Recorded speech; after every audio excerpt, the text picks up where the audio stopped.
১৯৬০ সালের ১লা জানুয়ারি দেশ পত্রিকায় দীপঙ্কর তার জীবনের যাত্রা শুরু করেছিল। আরম্ভ হয়েছিল সন্ধান। মানুষের মহাযাত্রার মিছিলে মিশে গেল নগণ্য একটি গ্রামের ছেলে। ছোট বড়, শিক্ষিত অশিক্ষিত, ধনী দরিদ্র, সাহেব মেমসাহেব, কলকাতার তাবৎ জনসাধারণ। ফ্রি স্কুল স্ট্রিট থেকে শুরু করে একেবারে কালীঘাটের ডাস্টবিন পর্যন্ত পরিক্রমা শুরু হলো তার। কেউ বা তাকে ভালোবাসল, আবার কেউ ঘৃণা করল, কেউ বা তাকে আঘাত দিল, আবার কেউ আনন্দও দিল। কিন্তু প্রতিদিনের অভিজ্ঞতায়, প্রতি মুহূর্তের অনুভাবনায় দীপঙ্কর তখন মানুষ হয়ে উঠছে, আর মানুষ খুঁজে বেড়াচ্ছে।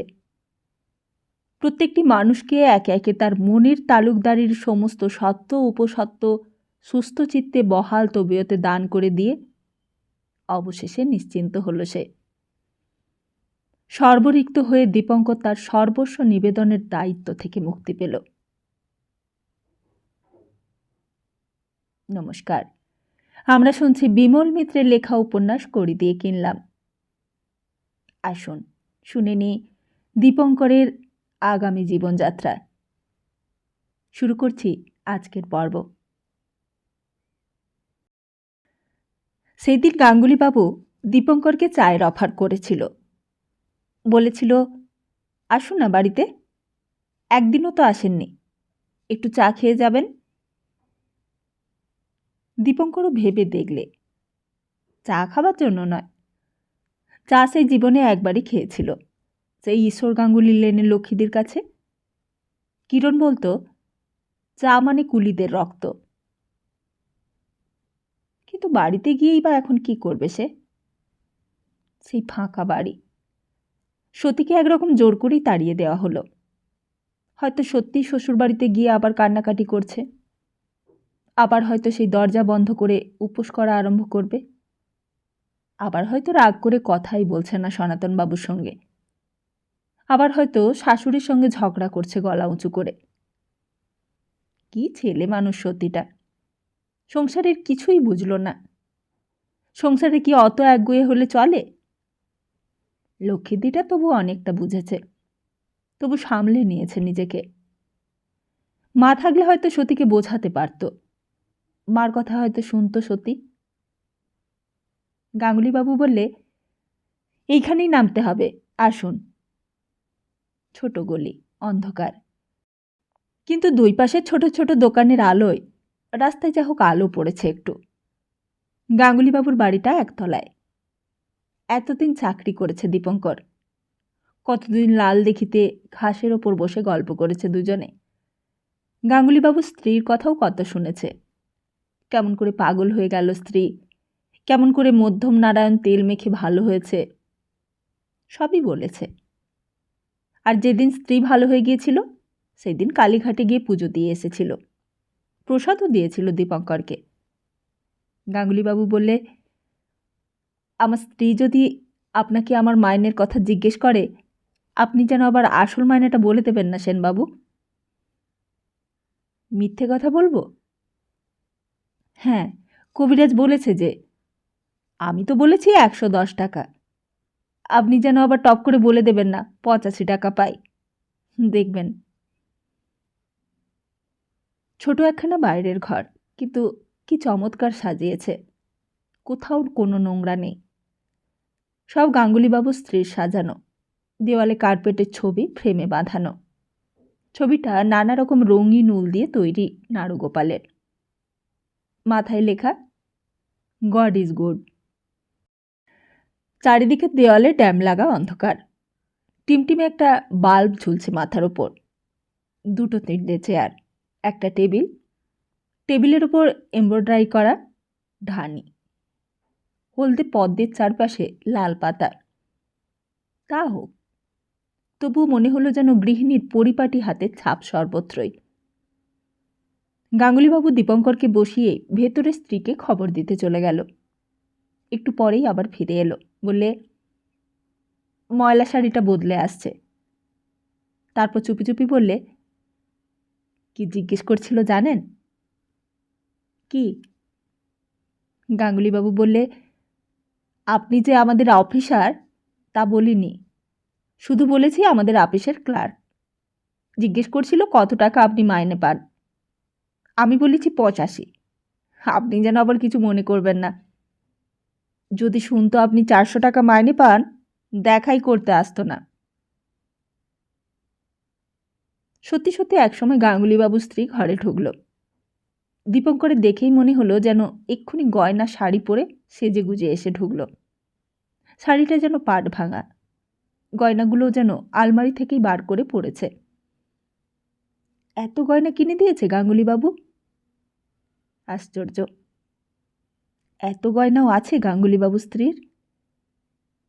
কি ভারী ভারী গয়না সব। দীপঙ্কর উঠে দাঁড়িয়ে নমস্কার করলে, বললে, আপনাদের বিরক্ত করতে এলাম বৌদি।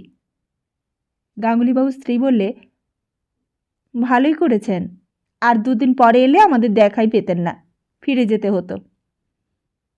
দীপঙ্কর জিজ্ঞেস করলে, কেন, কোথাও যাবার কথা আছে নাকি? গাঙ্গুলিবাবুর স্ত্রী বললে, আমরা তো কাশ্মীরে যাচ্ছি, আপনি শোনেননি? কাশ্মীর? দীপঙ্কর গাঙ্গুলিবাবুর দিকে চাইলে। গাঙ্গুলিবাবু হাসতে লাগলে, কিছু কথা বলতে পারলে না। বৌদি বললে, কাশ্মীর খুব ভালো জায়গা, জানেন? বড় বড় লোকেরা সবাই কাশ্মীরে যায়। আমার দিদি, আমার জামাইবাবুও গিয়েছিল।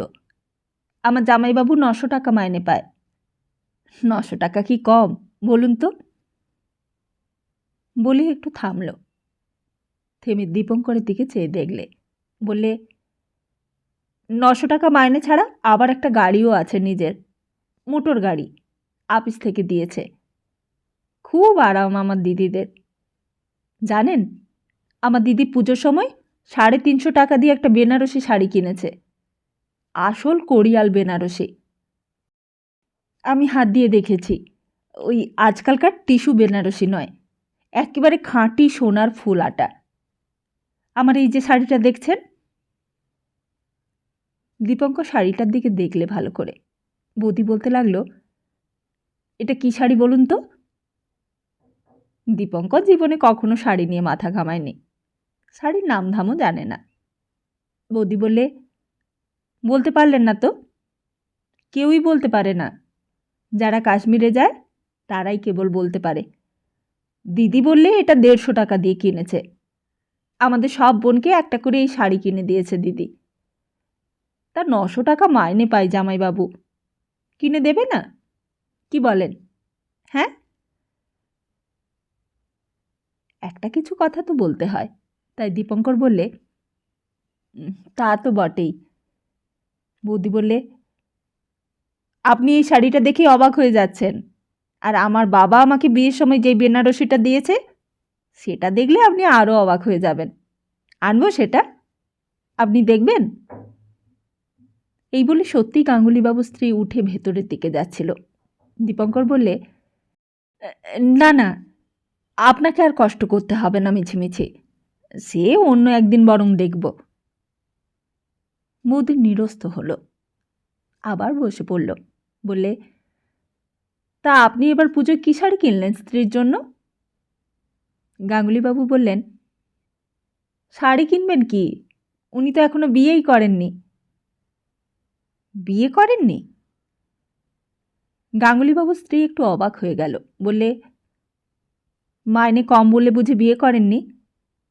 আচ্ছা, আপনাদের আপিসে মাইনে এত কম কেন দেয় সকলকে? আমার জামাইবাবুর আপিসে সবাই বেশি করে মাইনে পায়। তারপর হঠাৎ থেমে হাসল।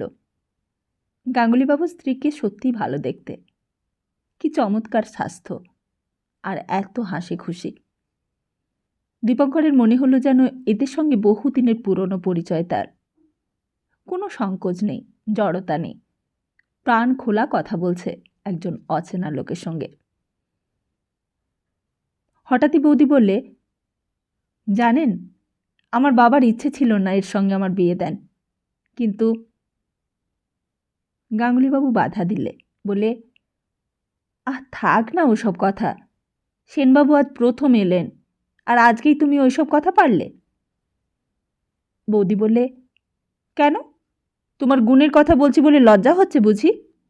বেশ করব, বলবো, 1000বার বলবো। দেখি তুমি কি করতে পারো আমার। আপনি শুনুন তো ঠাকুরপো, ওর গুণের কথা সব বলছি আপনাকে। তারপর দীপঙ্করের দিকে চেয়ে বললে, আপনি বর্ধমানে সরকারদের নাম শুনেছেন তো?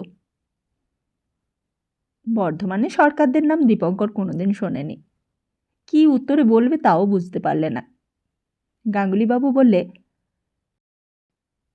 আমি তো বলেছি সেনবাবু আপনাকে ওই সরকারদের কথা। দীপঙ্কর বললে, হ্যাঁ শুনেছি। বৌদি বললে, কলকাতার বড়লোকেরা সবাই বর্ধমানে সরকারদের নাম জানে। বাবার কাছে শুনেছি সেই কালে আমাদের 3টে হাতি ছিল বাড়িতে।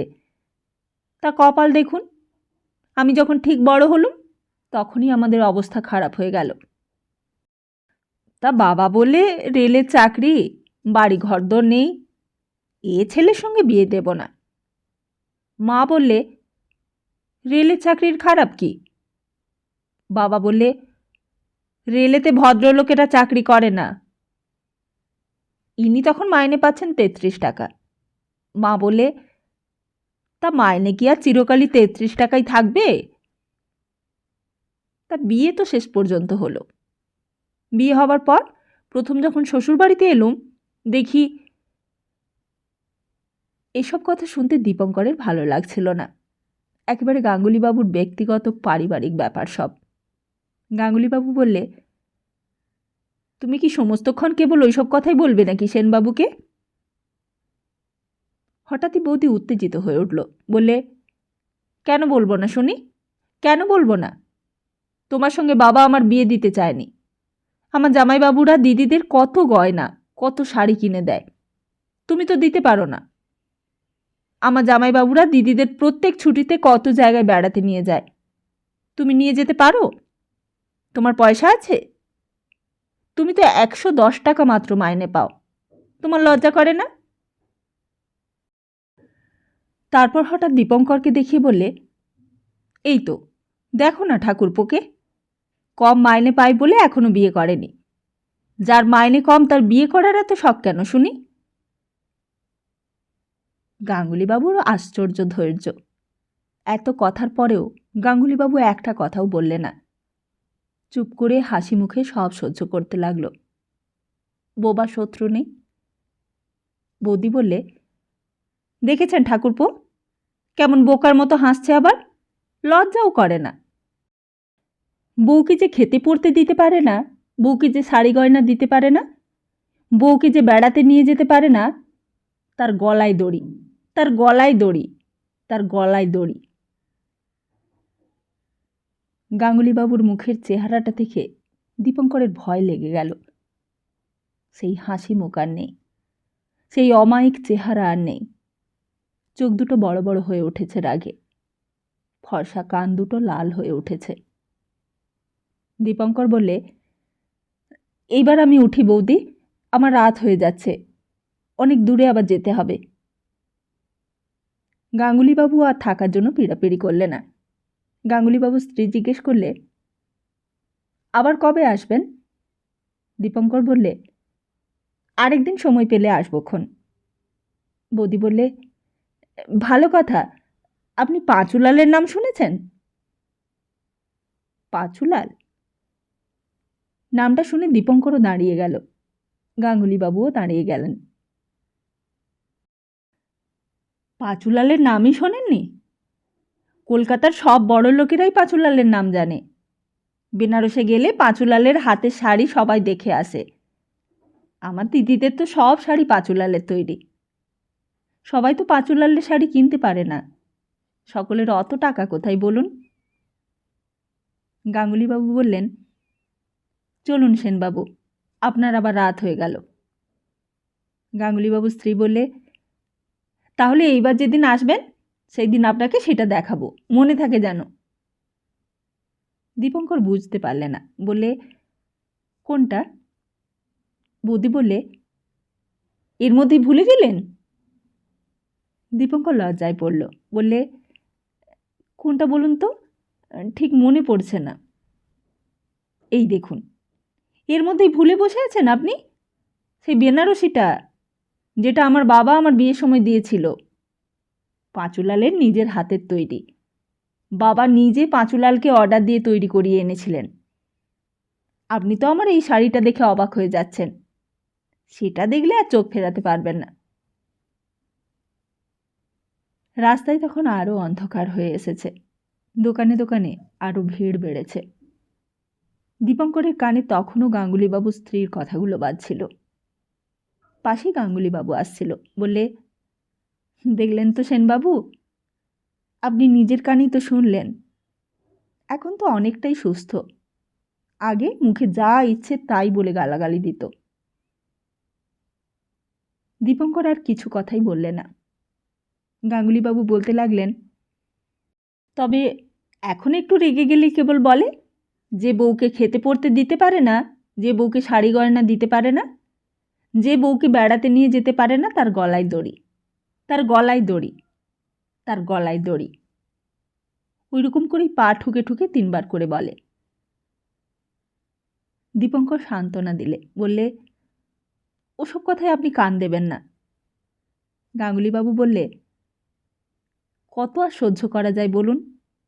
তাই এক এক সময় মনে হয় দিয়েই দিই গলায় দড়ি। গলায় দড়ি দিলে ওর কী দশাটা হয় একবার বুঝিয়ে দিই। দীপঙ্কর বললে, খবরদার খবরদার, অমন কাজ করবেন না। আপনি বরং কাশ্মীরে নিয়ে যান স্ত্রীকে, দেখুন হয়তো ভালো হলেও হয়ে যেতে পারে। গাঙ্গুলিবাবু বললে, কিন্তু কি করে যাই বলুন? টাকা কোথায় পাবো? একে তো মাইনে পাই 85 টাকা, ওর কাছে বলেছি 110। প্রত্যেক মাসে তো ওকে একবার দেখাবার জন্যই 85 টাকা ধার করতে হয় আমাকে। তা শোধ করেন কি করে? গাঙ্গুলিবাবু বললে, শোধ তো করি না। এখন চারিদিকে তাই ধার হয়ে গেছে। এখন কাবুলিওয়ালারা আসে সুদ চাইতে। আসল তো দূরের কথা, সুদও দিতে পারি না কাউকে। দেবই বা কোত্থেকে? ওই পালিয়ে পালিয়ে বেড়াই, আর 2-4 টাকা করে মিটিয়ে দিই। দীপঙ্কর অনেকক্ষণ ভাবলে, তারপর বললে, তা হোক, তবু আপনি কাশ্মীরে নিয়ে যান স্ত্রীকে একবার। গাঙ্গুলিবাবু বললে, কি বলছেন আপনি? আমি কাশ্মীরে যাব? ওর ভগ্নিপতিরা বড় লোক, তারা 900-1000 টাকা মাইনে পায়। তারা যাক, কিন্তু আমি যাব কি করতে? দীপঙ্কর বললে, তাহলে যে আপনার স্ত্রী বললেন আপনারা কাশ্মীরে যাচ্ছেন? সে ওই স্তোক দিয়েছি, আর কি। স্তোক না দিয়ে যে আবার পাগল হয়ে যাব সেনবাবু। কিন্তু স্তোক দিয়ে দিয়ে আর কতদিন এমনি করে ঠেকিয়ে রাখবেন? গাঙ্গুলিবাবু বললেন, যতদিন পারি, আর তারপর যা হয় তাই হবে। আমি আর ভাবতে পারি না সেনবাবু। নইলে আমি তো লেখাপড়া শিখেছিলুম, MA পাশও করেছিলুম। কিন্তু কে জানতো এমন জার্নাল সেকশনে একবার ঢুকলে সেখান থেকে আর বেরোনো যাবে না। দীপঙ্কর বললে, সে আমি যা হয় একটা করব, কিন্তু স্ত্রীকে আপনি কাশ্মীরে নিয়ে যান। কিন্তু খরচ কে দেবে? এ তো 2-1 টাকার ব্যাপার নয়, অন্তত কম করেও 800-900 টাকা। দীপঙ্কর বললে, তার জন্য আপনি ভাববেন না, সে আমি দিয়ে দেব। কিন্তু অত টাকা আমি শোধ করব কি করে? সে আপনি যখন হোক শোধ করে দেবেন। আর শোধ না করতে পারেন, না করবেন। তারপর গাঙ্গুলিবাবুর দিকে ফিরে আবার বললে, ঘটনাচক্রে আমি আপনার চেয়ে বেশি মাইনে পাই। ঘটনাচক্রে আমি আপনার মাথায় গিয়ে বসেছি। কিন্তু আর কেউ না জানুক, আমি তো জানি যে তাতে আমার নিজের কোনো বাহাদুরি নেই। গভর্নমেন্টের আপিস, ওখানে আমার বদলে মধুকেও বসিয়ে দিলে কাজ চলে যায়। কিন্তু সে কথা হচ্ছে না। আমার এখন হাতে কিছু টাকা আছে। আপনি যান কাশ্মীরে। ধরে নিন এটা স্ত্রীর রোগ।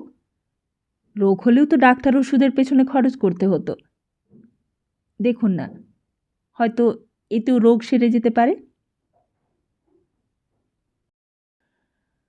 যে বউকে শাড়ি গয়না দিতে পারে না, যে বউকে খেতে পড়তে দিতে পারে না, যে বউকে বেড়াতে নিয়ে যেতে পারে না, তার গলায় দড়ি, তার গলায় দড়ি, তার গলায় দড়ি। অনেকক্ষণ পরেও কথাটা কানের মধ্যে বাজছিল। সত্যি তো, এও তো একটা রোগ। দীপঙ্কর ট্রামে বসে বসে অনেক কথাই ভাবছিল।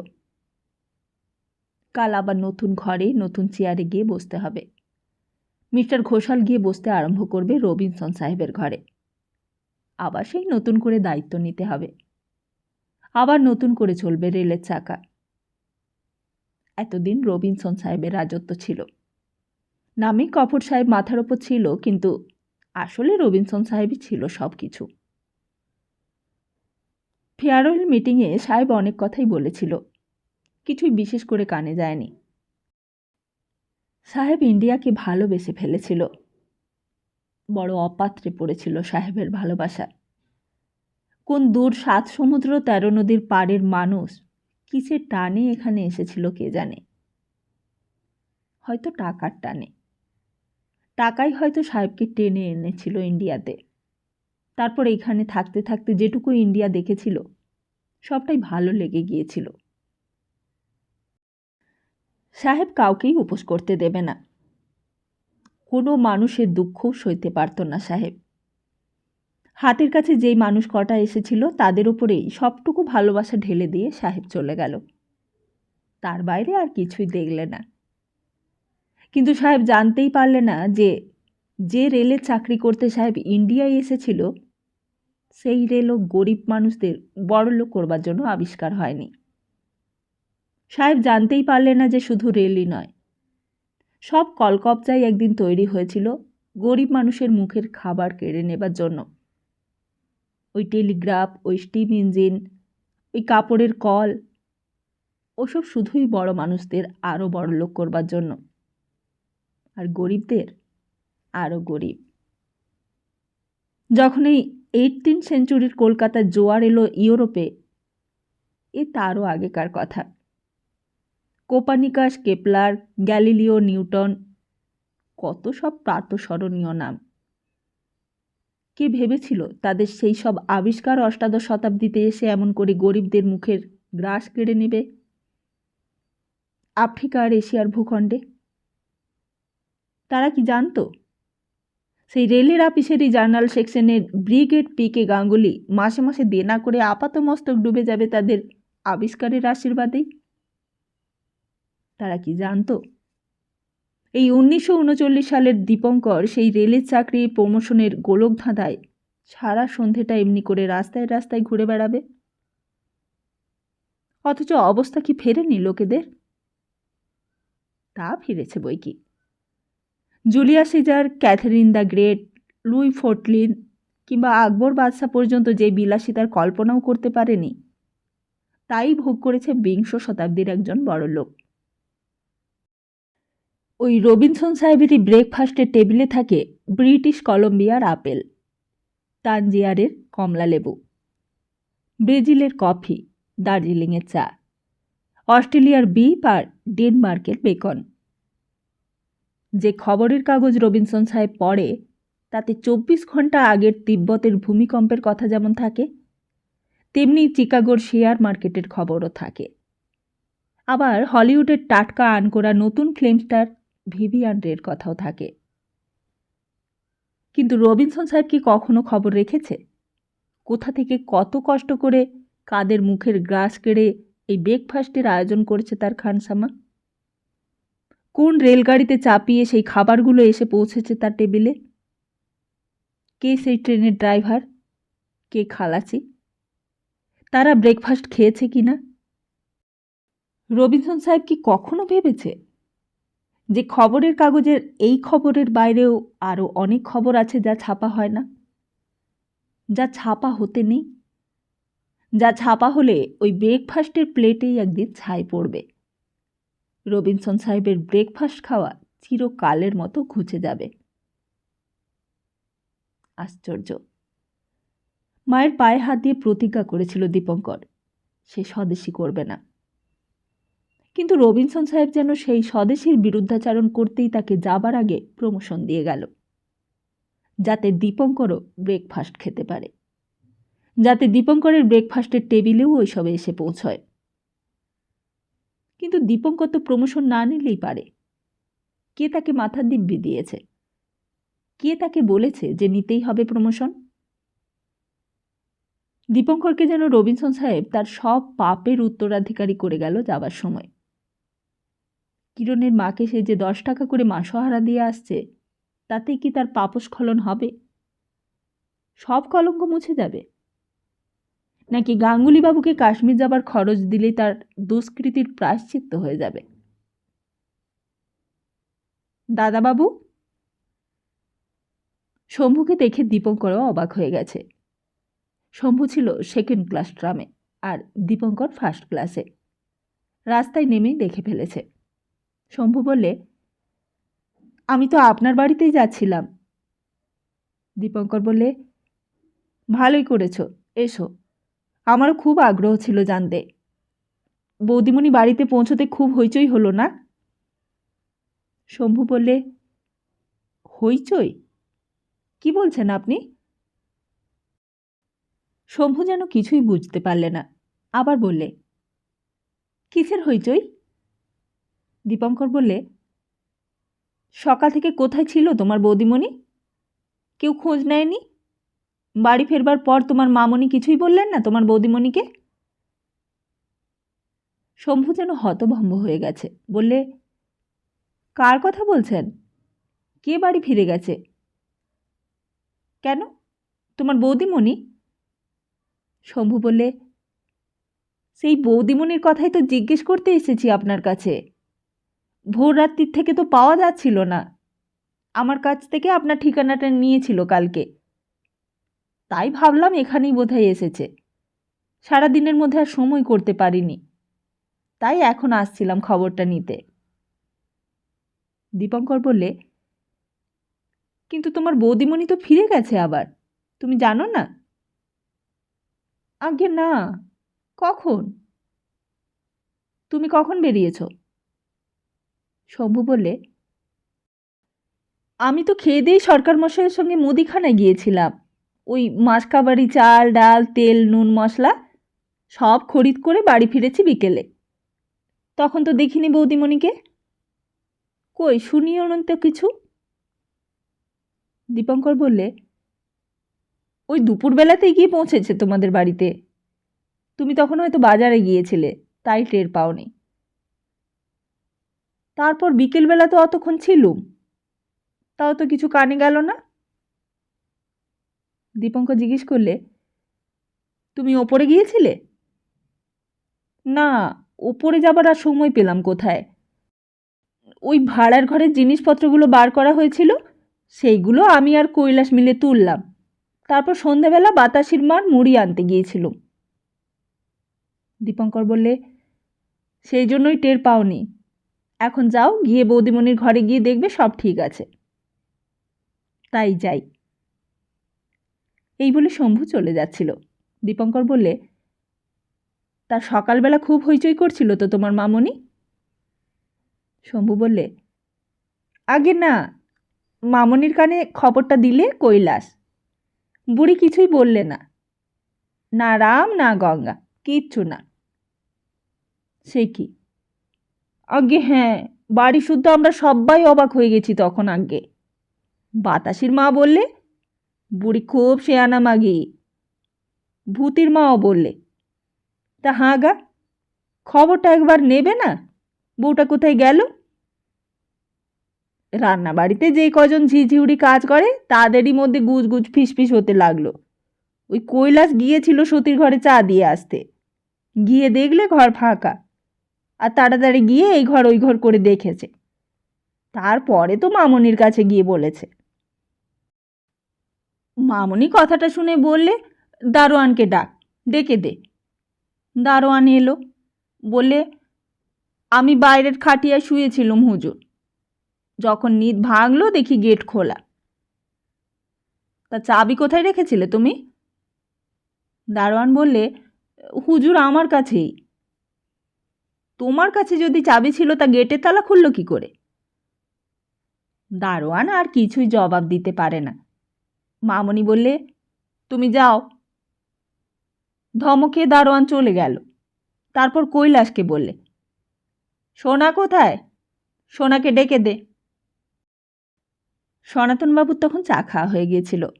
এসে বললেন, কি হলো মা? মামনি বললেন, শোনো, এখানে বসো। সনাতনবাবু বসলেন। মামনি বললেন, বৌমা চলে গিয়েছে, শুনেছ? সনাতনবাবু বললেন, ও হ্যাঁ, তা সে গেছে, আপদ গেছে। আমি চাই না তাই নিয়ে কেউ হইচই করুক। গয়না টয়না যা কিছু ছিল বৌমা, সেসব তো আমার কাছেই আছে। ওই 2-1খানা চুড়ি হাতে ছিল, তার জন্য আমি ভাবি না। এখন তোমায় যে জন্য ডেকেছি তা হলো যে তুমি যেন আবার ওই নিয়ে মাথা ঘামিও না, বুঝলে? সনাতনবাবু বললেন, বুঝেছি। সনাতনবাবু চলেই যাচ্ছিলেন। মামনি আবার ডেকে বললেন, কোথায় গেছে, কি করতে গেছে, কেন গেছে, তা নিয়ে যেন কেউ না মাথা ঘামায়। দেখি কোথায় যায়, কোথায় গিয়ে সুখ পায়। অনেক অহংকার দেখেছি। বৌমার অহংকারটাও না হয় এবার দেখা যাক। সনাতনবাবু বললেন, আচ্ছা। আর যদি কখনো ফিরে আসে, ফিরে এলেও যেন কিচ্ছু বলো না তুমি বাবা। যা বলবার আমি সব বলবো। আমি তো পছন্দ করে ঘরে এনেছিলুম, এখন আমারই জ্বালা। বড় মেয়ে একদিন পালিয়ে গিয়েছিল বাড়ি থেকে, ছোট মেয়েও সেই পথ ধরলে আর কি। বংশের ধারা যাবে কোথায়? তা একটা কথা বাবা। সনাতনবাবু দাঁড়ালেন। মামনি বললেন, তুমি যেন আবার বেআই মশাইকে কোনো খবর টবর দিও না এই বিষয়ে। সে যা করবে আমাকে জিজ্ঞেস করে করবে, কেমন? শুধু দারোয়ান নয়, শুধু সনাতনবাবুও নয়, একে একে সকলেরই ডাক পড়ল। কে কোথায় বৌদিমণিকে দেখেছে সেই ফিরিস্তি দিলে। কারোর কথাতেই কিছুই সুরাহা হলো না। আসলে কেউই দেখেনি। সবাই যখন ঘুমোচ্ছিল সেই সময়েই বৌমা চলে গেছে বাড়ি থেকে। শম্ভুকেও ধমকালেন মামনি। বললেন, তুই যত নষ্টের গোড়া, তোর সঙ্গেই যত সলা পরামর্শ হতো তার। খবরদার বলে দিচ্ছি শম্ভু, এই বাড়িতে যদি অন্ন রাখতে চাস মুখ বুজে থাকবি, আমার হুকুম মেনে চলবি, নইলে জুতো পেটা করে দূর করে দেবো এখান থেকে। আমারই খাবি সবাই আর আমারই ডালে কাটি দিবি, এ আমি সহ্য করব না। যা সব এখান থেকে, আপদ সব বিদেয় হ। শম্ভু বললে, তারপর খাওয়া দাওয়া সেরে বাজারে গেলুম সরকার মশাইয়ের সঙ্গে। তারপর এখন একটু হালকা পেতেই দৌড়ে এসেছিলাম। দীপঙ্কর বললে, তুমি কিছু ভেবো না শম্ভু, আমি তোমার বৌদিমণিকে বাড়িতে পাঠিয়ে দিয়েছি। আর বাড়িতে কি ঘটেছে এখন সেটাও কাল সকালে আমাকে একবার জানিয়ে যেও। শম্ভু চলে যেতে গিয়েও বললে, তা জানাবো, ফুরসত পেলেই আপনাকে জানাবো। দীপঙ্কর বললে, আর দেখো, তোমার বৌদিমণিকে একটু ধৈর্য ধরে থাকতে বলো, হুট করে যেন আবার একদিন এইখানে চলে না আসে। আর বলো, আমি বৌদিমণির বাবার কাছে চিঠি লিখে দিচ্ছি, ভাবতেও বারণ করে দিও। শম্ভু চলে যাচ্ছিল। দীপঙ্কর আবার মনে করিয়ে দিলে, বললে, তাহলে কালকে খবরটা দিয়ে যেও কিন্তু বৌদিমণি কেমন আছে, বুঝলে? শম্ভু চলে গেল। ট্রাম রাস্তা থেকে সোজা আসতে বাড়ির একেবারে কাছে এসে কেমন ফাঁকা ফাঁকা লাগতে লাগলো আবার। মা নেই। মা এখন কাশিতে ধর্মশালায় শুয়ে পড়েছে হয়তো। সারাদিন ঘুরে ঘুরে ঠাকুর দেখে বেরিয়েছে, পা বোধহয় ব্যথা হয়ে গেছে। কাল সকালে বোধহয় চিঠি আসবে, এই 8:30-9টা নাগাদ। পিয়ন এই সময় রাস্তায় আসে, তখন জানালার ধারে দাঁড়িয়ে থাকলেই হবে। এদিকে সতী ছিল, সেও নেই। সতী থাকলেও বেশ হতো, অন্তত এত ফাঁকা লাগতো না তাহলে আর। আশ্চর্য মেয়ে বটে, বাবাকে চিঠি লিখেছে তবু নিজের বিপদের কথাটা লেখেনি। কি জেদি মেয়ে সতী! এত জেদ কিসের? কে শেখালে এত জেদ? সদর দরজায় কড়া নাড়তেই কাশি দরজা খুলে দিয়েছে। দীপঙ্কর জিজ্ঞেস করলে, হ্যাঁ রে, সকালবেলায় দিদিমণিকে ভালো করে খেতে দিয়েছিলি তো? কাশি বললে, না দাদাবাবু, খায়নি। সে কি রে, না খেয়ে চলে গেল? কাশি বললে, না, আমি অনেক সাধাসিধে করলুম, কিছুতেই খেলে না। আর কি চেঁচামেচি দুজনে, সেই চেঁচামেচিতে কান পাতা যায় না। একজন যত চেঁচায় আরেকজন তত চেঁচায়। দীপঙ্কর অবাক হয়ে গেল। আপিস যাবার সময় দীপঙ্কর দেখে গিয়েছিল লক্ষ্মীদির কোলে মাথা রেখে সতী কাঁদছে। ভেবেছিল বুঝি দুই বোনের খুব ভাব হয়ে গেল। তারপর? কাশি বললে, তারপর একজন তো রেগে মেগে বাড়ি থেকেই চলে গেল, আর একজন দিদিমণি রইল। কে রইল? কাশি বললে, ওই প্রথমে সকালবেলায় যে দিদিমণি এসেছিল সেই দিদিমণি। অবাক কাণ্ড! সতী তাহলে যায়নি? তাড়াতাড়ি সেই অবস্থাতেই ওপরে গিয়ে ঘরের সামনে যেতেই দেখলে সতী তার বিছানাতেই চোখ বুজে সেই রকম হয়ে শুয়ে রয়েছে। দীপঙ্করের জুতোর আওয়াজ পেতেই চোখ খুললে। দীপঙ্কর বললে, কি হলো, তুমি যাওনি? সতী বললে, আমি যাব না, দেখি লক্ষ্মীদি কি করতে পারে। কেন? লক্ষ্মীদি কি করলে? আপিস যাবার সময় তো দেখে গেলাম সব কিছু মিটমাট হয়ে গেছে, হঠাৎ আবার কি হলো? আর তাছাড়া তুমি খেলে নাই বা কেন? সারাদিন ঝগড়া করে উপোস করে রইলে? তোমার সত্যি কি হলো বলো তো? আমি আপিস থেকে বেরিয়ে ভাবছি এতক্ষণে বোধহয় তুমি শ্বশুরবাড়িতে গিয়ে সব কিছু মিটমাট করে ফেলেছ। সতী বললে, না, আমি আজ রাত্রিটা এখানেই থাকব। এই বলে আবার চোখ বুজল। দীপঙ্কর বললে, কিন্তু খেলে না কেন? উপোস করলে কার ওপর রাগ করে? সতী বললে, তোমার ওপর।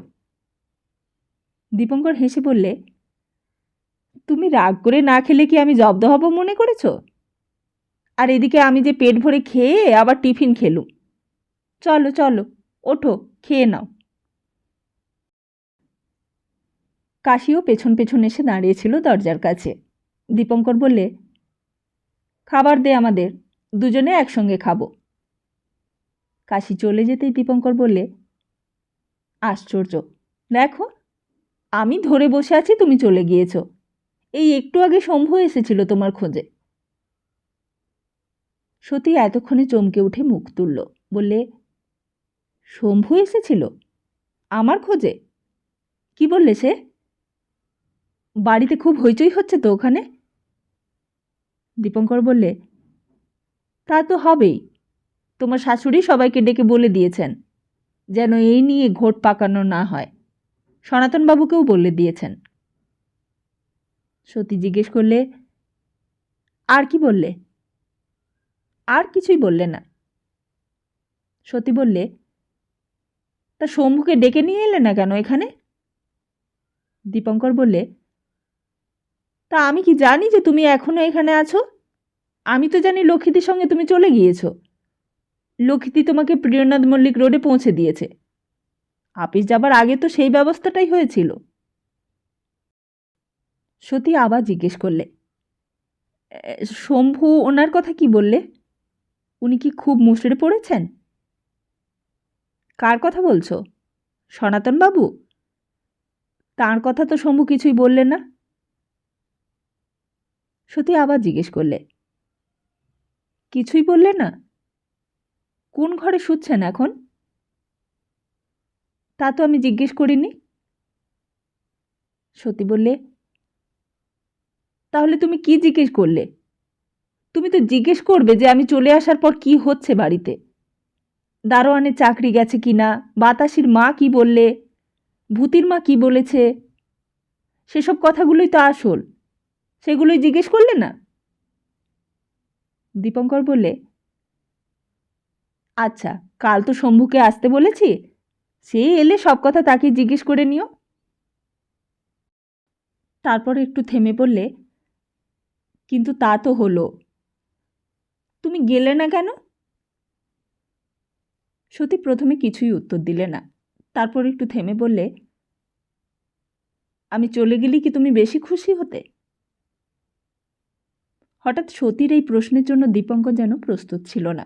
বললে, তুমি শ্বশুরবাড়িতে মানিয়ে গুছিয়ে সুখে ঘরকন্যা করবে, এটাই তো স্বাভাবিক, এটাই তো লোকে দেখতে চায়। লোকের কথা ছেড়ে দাও, তুমি কি চাও তাই বলো। তুমি কি চাও আমি ওই বাড়িতে ওই জেলখানার মধ্যে পচে মরি, যেখানে আমার নিজের কথার কোনো দাম নেই, আমার নিজের সুখ স্বাচ্ছন্দ্য বলে কোনো জিনিস নেই, যেখানে আমি নামে মাত্র বউ, যেখানে আমার কোনো অধিকারই নেই, সেখানেই থাকি, এটাই তুমি চাও? তুমি তো জানো তোমাকে একদিন নেমন্তন্ন করেছিলুম বলে আমার অপমানের শেষ ছিল না, আর সেই অপমান তোমার সামনেই আমাকে সহ্য করতে হয়েছিল।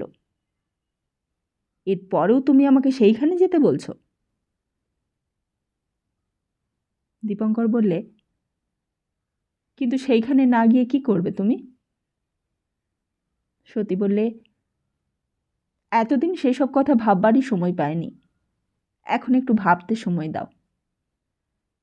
দীপঙ্কর বললে, সকালবেলা তোমার বাবাকে চিঠি লিখতে বললুম, কিন্তু বাবাকেও তো তুমি নিজের অবস্থার কথা কিছুই লেখনি। সতী মুখ তুলে দীপঙ্করের দিকে সোজা চাইলে, বললে, তুমি কি করে জানলে? তুমি কি চিঠি খুলেছ আমার? হ্যাঁ, খুলেছি, কিন্তু বলো, কেন তুমি নিজের অবস্থার কথা জানালে না? সতী বললে, তুমি আমার বাবাকে জানো না, তাই অমন কথা বলছো। লক্ষ্মীতির ব্যাপারে বাবা যা কষ্ট পেয়েছেন, এরপর আমার অবস্থা শুনলে আরও কষ্ট পাবেন। দীপঙ্কর বললে, তিনি কষ্ট পাবেন বলে তুমি নিজের কথাগুলো গোপন করে রাখবে? এ কি গোপন রাখবার জিনিস? আর এ কি গোপন থাকবে ভেবেছ? সতী বললে, তা জানি না, তবে এমনি করে যতদিন লুকিয়ে রাখা যায় ততদিনই ভালো। কিন্তু তারপরের কথা আমি আর ভাবতে পারি না। এই বলে অন্যদিকে মুখ ফিরে রইল সতী। দীপঙ্কর বললে, তুমি ভাবতে না পারো, কিন্তু আমাকে তো ভাবতেই হবে। সতী এবারও কোনো কথাই বললে না। দীপঙ্কর বললে, একটা কিছু তো জবাব দেবে আমার কথার। তোমার নিজের দায়িত্ব যে এখন আমার দায়িত্ব, তোমার ভালো মন্দ যে এখন আমারও ভালো মন্দ, তোমার ভবিষ্যৎ ভাগ্যের সঙ্গে যে আমারও ভাগ্য জড়িয়ে ফেলেছ।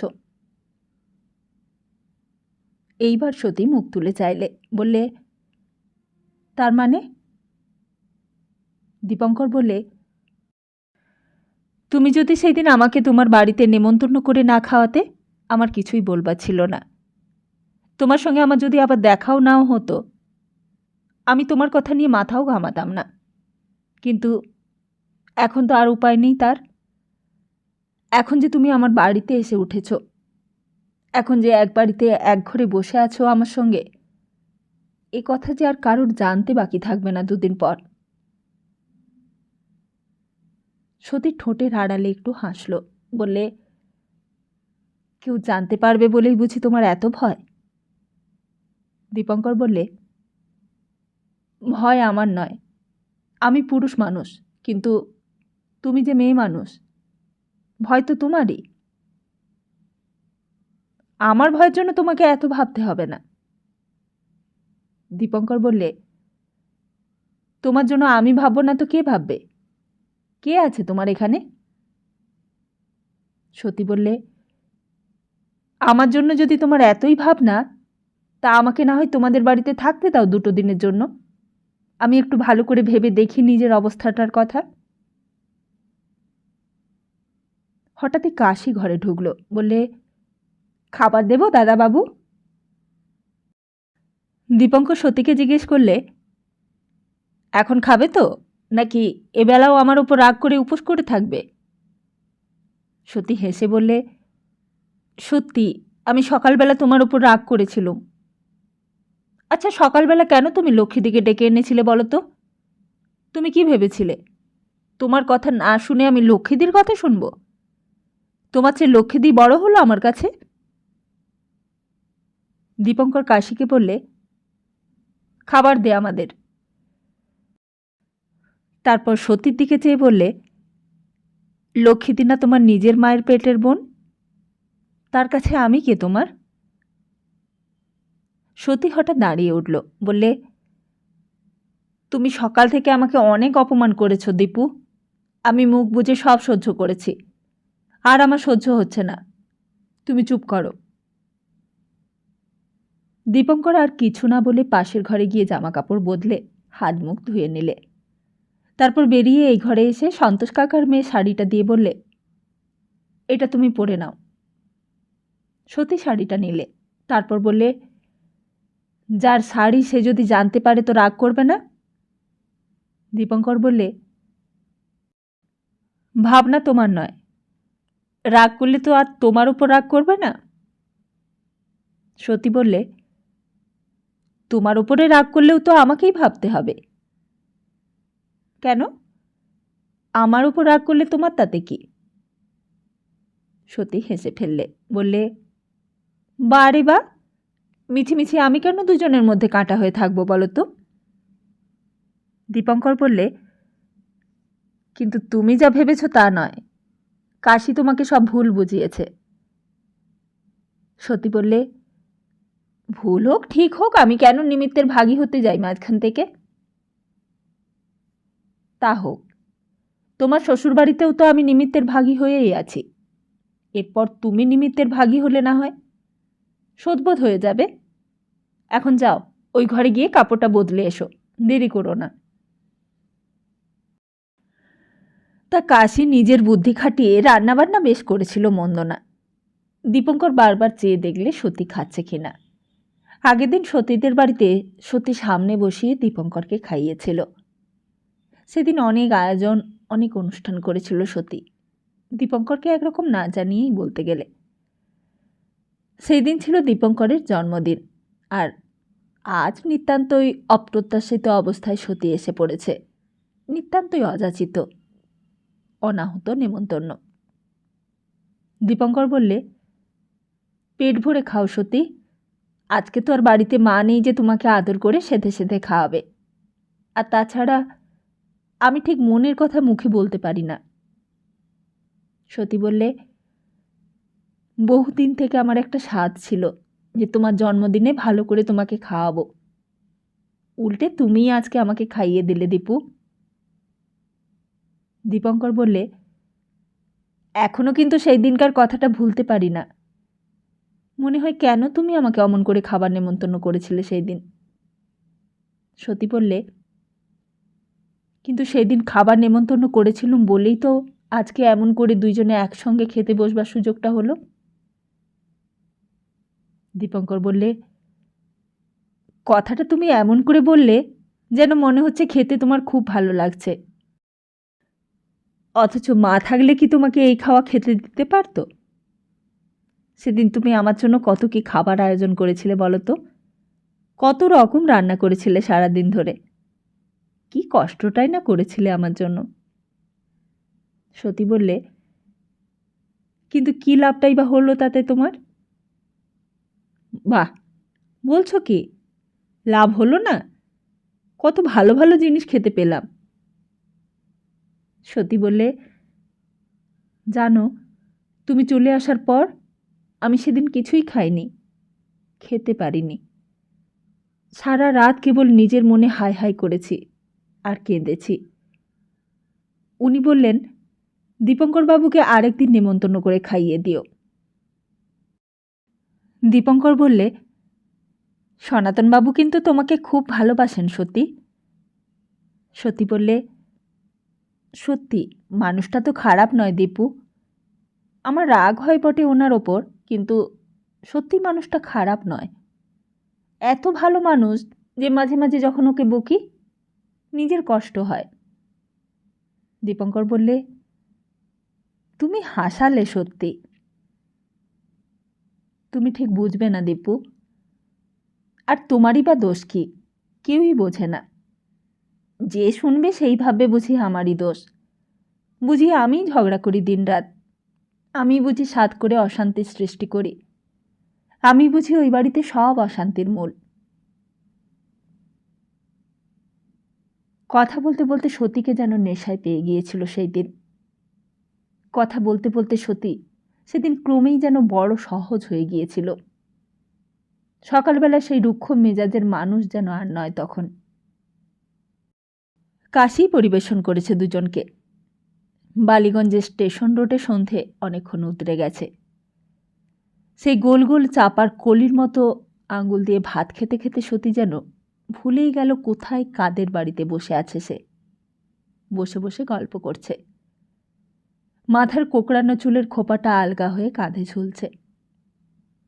কথা বলতে বলতে যেন ক্রমে সেই ঈশ্বর গাঙ্গুলির লেনের অঘোর দাদুর দোতলার ভাড়াটে বাড়ির ভেতরে রান্নাঘরে চলে গিয়েছিল একেবারে। বিয়ের আগে সেই ছোট্ট চঞ্চল ছটফটে মেয়েটি। দীপঙ্করের তখন খাওয়া হয়ে গিয়েছিল, কিন্তু সতীর তখনও শেষ হয়নি। একটু একটু করে মুখে দিচ্ছে আর গল্প করছে। হঠাৎই সতী বললে, ও মা, ওই দেখো, গল্প করতে করতে কত ভাত খেয়ে ফেলেছি দেখো। দীপঙ্কর বললে, তাতে কি হয়েছে? এখানে খেতে আর দোষ কি? এ তো আর শ্বশুর বাড়ি নয়। সতী উঠল, বললে, এইবার ওঠো। ওনার কথা বলতে বলতে খেয়ালই ছিল না একেবারে। হাত ধুয়ে ঘরে বসেও সতী যেন তখনও আচ্ছন্ন হয়ে রয়েছে সনাতনবাবুর কথা নিয়ে। বললে, জানো দীপু, ও মানুষের সঙ্গে একসঙ্গে খাওয়া আমার কপালে হয়নি, অথচ কতদিন আমার স্বাদ হয়েছে দুজনে একসঙ্গে খেতে বসি, দুজনে গল্প করি, দুজনে একসঙ্গে মুখোমুখি হয়ে থাকি। দীপঙ্কর বললে, তা করো না কেন? সময় হয় না বুঝি? ও মা, সময় হবে না কেন? সময় তো অঢেল। ওনারও সময় যথেষ্টই, আমারও কোনো কাজ নেই। তাহলে অসুবিধেটা কোথায়? সতী বললে, ওদের ওসব নিয়ম নেই যে স্বামী আগে খাবে, শাশুড়ি খাবে, তারপর বাড়ির বউ, আর তারপর ঝি চাকর সবাই। দীপঙ্কর বললে, এসব নিয়ম তো সেই কালে ছিল, এই কালে আবার কেউ ওই নিয়ম মানে নাকি? কেউ না মানুক, ওরা মানে।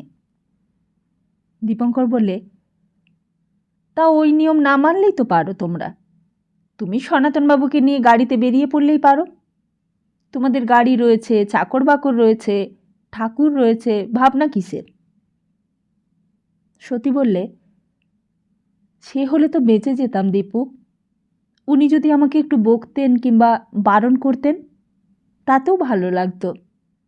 তবুও বুঝতাম আমি বলে একটা মানুষ আছি সংসারে। কিন্তু উনি এক এক সময় ভুলেই যান যে আমি বেঁচে আছি, ভুলেই যান যে আমারও একটা নাম আছে। আমি যেন বাড়ির একটা টেবিল, চেয়ার কিংবা আলনা কিংবা অমনি একটা কিছু। আমি যেন ওই বাড়ির একটা ফার্নিচার ছাড়া আর কিছুই নই। তারপর একটু হেসে ফেললে। দীপঙ্কর বললে, কি হলো, হঠাৎ হাসছ যে? সতী বললে, হঠাৎ হাসি পেল। জানো দীপু, একদিন আমি জিজ্ঞেস করলুম, আচ্ছা বলো তো আমার নাম কি?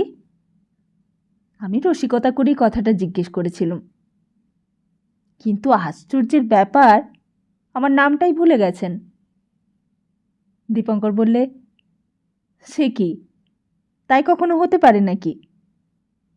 সতী বললে, সত্যি ভাই দীপু, এই তোমার গা ছুঁয়ে বলছি। সতী সত্যি নিজের একটা আঙুল দিয়ে দীপঙ্করের হাতটা ছুঁলে। দীপঙ্কর জিজ্ঞেস করলে, কীরকম? আর কীরকম? হঠাৎ কথাটা জিজ্ঞেস করতেই যেন ভাবনায় পড়ে গেলেন। বললেন, নাম? কি যেন তোমার নামটা? কি যেন, এই বলে ভাবতে লাগলেন। আমি বললাম, যাক, তোমাকে আর কষ্ট করে মনে করতে হবে না, খুব হয়েছে। উনি তখন বললেন, মনে পড়েছে, সত্যি সত্যি। আমি বললাম, যথেষ্ট হয়েছে, তোমার স্মরণশক্তি খুব ভালো। এই স্মরণশক্তি নিয়ে তুমি এমএ পাশ করতে পারলে, আর আমার নামটা তুমি ভুলে গিয়েছিলে? উনি বললেন, আমি একটু অন্য কথা ভাবছিলাম কি না, তাই। বললাম, তুমি তাহলে অন্য কথাই ভাবো, আমি আর তোমায় বিরক্ত করব না। তা ও মা, আমি যেই ওই কথা বলেছি, আর তিনি ওই পাশ ফিরে নাক ডাকিয়ে ঘুম দিয়েছেন। ভাবতে পারো দীপু, এমন মানুষকে নিয়ে কেউ ঘর করতে পারে? নাকি করতে ভালো লাগে? অথচ মানুষটা যে খারাপ তাও বলতে পারবো না। এমনিতে তো কোনো দোষই নেই, লোকের কত রকমের দোষ থাকে। ওই চরিত্রের দোষ যাকে বলে, বড় লোকের ছেলে, চরিত্রের দোষ থাকলেই বা আমি কি করতে পারতুম? মদের নেশাও থাকতে পারত। তা সেই সব কিছুই নেই, একেবারে সাধু পুরুষ যাকে বলে আর কি। এমনকি পানটা পর্যন্ত খান না, বাড়িতেই বাস করেন, সাদা ধুতি পাঞ্জাবি পরেন, নইলে গেরুয়া পরিয়ে দিলে ওনাকে সন্ন্যাসীই বলতুম আমি। পুরোপুরি সন্ন্যাসী হলেও তবু বাঁচতুম। ভাবতুম যে হ্যাঁ, আমার সঙ্গে না হয় একজন সন্ন্যাসীরই বিয়ে হয়েছে। কিন্তু এদিকেও না ওদিকেও না। এক এক সময় মনে হয় উনি মাতাল লম্পট চরিত্রহীন হলেও বুঝি বেশি ভালো হতো ইচ্ছে। তবুও বুঝতে পারতাম যে উনি মানুষ। কিন্তু এই যে পুরোপুরি দেবতাও নয়, আবার পুরোপুরিও মানুষ নয়, এ যেন দুইয়ের মাঝামাঝি। তারপর হঠাৎ দীপঙ্করের দিকে চেয়ে বললে, আচ্ছা তুমি বলো তো দীপু, পুরুষ মানুষের মতো না হলে কারোর ভালো লাগে? দীপঙ্কর এই কথার কোনো উত্তরই দিতে পারলে না। সতীর গলা সুরে কোথায় যেন একটা কান্নার সুর মেশানো ছিল। অভিযোগ নয়, অনুযোগ নয়, কান্না। দীপঙ্করের সত্যিই মায়া হলো সতীর ওপর।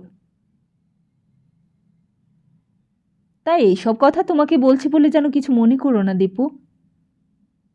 না না, তুমি বলো না। সতী বললে, আর তাছাড়া তোমাকে না বললে আর কাকে বলবো বলো? এসব কথা কে শুনবে, আর কে বা বুঝবে? আর কারই বা এত মাথা ব্যথা হবে আমার জন্য? বাবাকে তো আর এসব কথা বলা যায় না। আর লক্ষ্মীদি গোল্লায় না গেলে হয়তো বুঝতো, কিন্তু লক্ষ্মীদি তো আমার সেই রকম দিদি নয়, একেবারে গোল্লায় গেছে। আশ্চর্য, লক্ষ্মীদি কিনা মদ খায়? আমি কি সাধ করে ঝগড়া করেছিলাম আজ? দীপঙ্কর বললে, কে বললে তোমাকে মদ খায়? আমি জেনেছি। লক্ষ্মীদি বলেছে তোমাকে?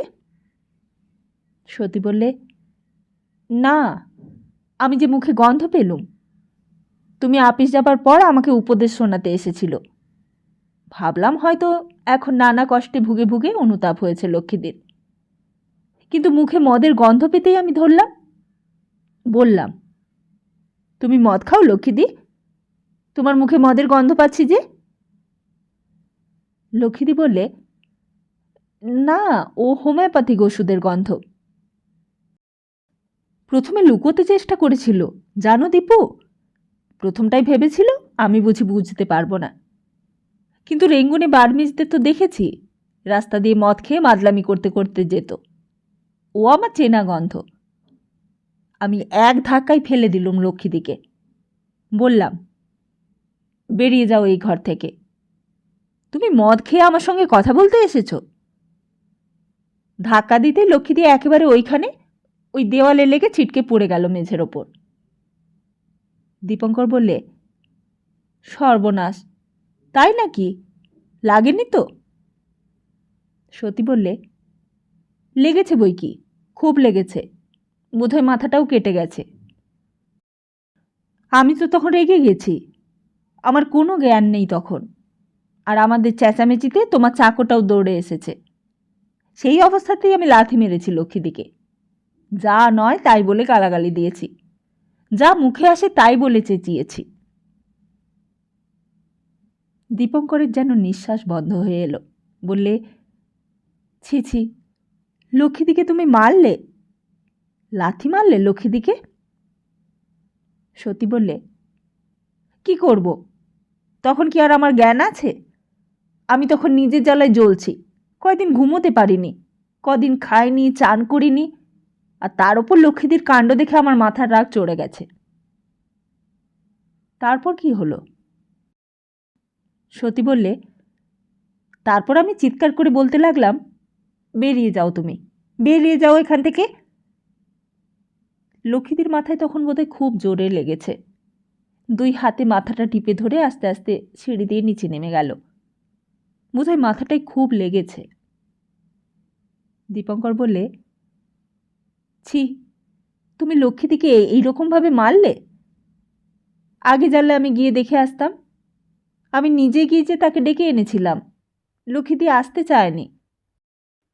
দেখো তো কি সর্বনাশ করলে তুমি। তার কত কষ্ট তুমি জানো? জানো যে লক্ষ্মীদি ছাড়া অন্য কোনো মেয়ে হলে এতদিনে কোথায় ভেসে তলিয়ে যেত? তলিয়ে যেতে আর বাকিটাই বা কি আছে? দীপঙ্কর বললে, ওরকম করে বলতে নেই সত্যি। ছি, দিদি হোক আর না হোক, মানুষ তো, লক্ষ্মীদিও তো মানুষ, আর ভুল তো মানুষ মাত্রই করে, পাপ তো মানুষই করে। তোমার নিজের কথাটাই আজ ভাবো না। সতী বললে, তাই বলে মদ খাবে লক্ষ্মীদি? মদ কখনো ভদ্র মেয়ে মানুষেরা খায়? দীপঙ্কর বললে, কিন্তু কেন খায় সেটা তো তুমি জিজ্ঞেস করনি লক্ষ্মীদিকে, তাহলে আর তোমার অমন রাগ হতো না। সতী বললে, কিন্তু তার জন্য তো লক্ষ্মীদি নিজেই দায়ী। নিজে সাধ করে যদি কেউ দুর্ভাগ্য ডেকে আনে, কাকে দোষ দেবে তাহলে? সেটা বলো। দীপঙ্কর বললে, আচ্ছা ধরে নিলাম লক্ষ্মীদি না হয় নিজের দুর্ভোগ নিজেই ডেকে এনেছে, লক্ষ্মীদি না হয় বাড়ি থেকে পালিয়ে গিয়ে অসামাজিক কাজ করে ফেলে এত কষ্ট পাচ্ছে, কিন্তু তুমি, তোমাকে তো তোমার বাবা অনেক দেখে শুনে অনেক টাকা খরচ করে বিয়ে দিয়েছেন। অনেক বড় লোক তোমার শ্বশুরবাড়ির লোকেরা, অনেক বড় বংশমর্যাদা, কোথাও কোনো খুঁত নেই। তবুও তুমি কষ্ট পাচ্ছ কেন? তোমাকে কেন শ্বশুরবাড়ি ছেড়ে চলে আসতে হয়েছে? এর জবাব দাও। সতী যেন সত্যি কোনো উত্তরই খুঁজে পেলে না এই কথার। তারপর হঠাৎ একসময় বললে, সত্যি বলো তো, আমি কি করি? দীপঙ্কর বললে, আমি তো তোমাকে আগেই বলেছি। কি কি বলেছ? তোমার শ্বশুরবাড়িতেই ফিরে যাওয়া উচিত। সতী বললে, কিন্তু যেখানে আমার সুখ নেই, শান্তি নেই, সেখানে থাকলে যে আমি পাগল হয়ে যাব, সেখানে থাকলে যে আমি আত্মঘাতী হব। দীপঙ্কর বললে, অত ভেবো না ওই নিয়ে, যত ভাববে তত অশান্তি বাড়বে। কিন্তু না ভেবে যে থাকতে পারি না দীপু। স্বামীর কথাও ভাববো না, নিজের সুখ দুঃখের কথাও ভাববো না, তো বাঁচবো কি নিয়ে? আমার কি ছেলে আছে, নাকি আমার মেয়ে আছে যে তাদের বুকে করে সব ভুলে থাকবো? দীপঙ্কর দেখলে সতী যেন ক্রমেই মুষড়ে পড়ছে কথা বলতে বলতে, যেন আর কিছুক্ষণ কথা বললে একেবারে ভেঙে পড়বে। বললে, যাও ওঠো, এইবার শুয়ে পড়োগে, যাও। কদিন ঘুমোওনি, না ঘুমিয়ে ঘুমিয়ে তোমার শরীরটা ভেঙে পড়বে শেষকালে। সতী বললে, কিন্তু তুমি আমাকে বলো দীপু, আমি কি করব? আমার কি গতি হবে? কোথায় থাকবো আমি? কার কাছে যাব? কে আমায় বাঁচাবে? দীপঙ্কর বললে, এইসব কথা যত আলোচনা করবে, যত ভাববে, ততই মন খারাপ হয়ে যাবে, আর তত শরীরটাও ভেঙে পড়বে। চলো ওঠো, ঘরে গিয়ে শুয়ে পড়ো গে।